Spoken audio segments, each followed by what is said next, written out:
সবাই দেখছে যে রাজা উলঙ্গ, তবুও সবাই হাততালি দিচ্ছে। সবাই চেঁচিয়ে বলছে সাবাস সাবাস। কারো মনে সংস্কার, কারো ভয়, কেউ বা নিজের বুদ্ধি অন্য মানুষের কাছে বন্ধক দিয়েছে, কেউ বা পরান্নভোজী, কেউ কৃপা প্রার্থী, উমেদার, প্রবঞ্চক। কেউ ভাবছে রাজবাস্তু সত্যি অতীব সূক্ষ্ম, চোখে পড়ছে না যদিও, তবু আছে, অন্তত থাকাটা কিছু অসম্ভব নয়।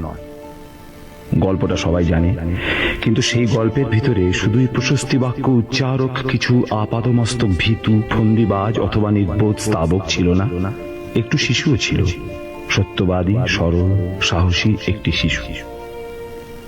নেমেছে গল্পের রাজা বাস্তবে প্রকাশ্য রাস্তায়, আবার হাততালি উঠছে মুহুর্মুহু, জমে উঠছে স্তাবক বৃন্দের ভিড়, কিন্তু সেই শিশুটিকে আমি ভিড়ের ভিতরে আজ কোথাও দেখছি না।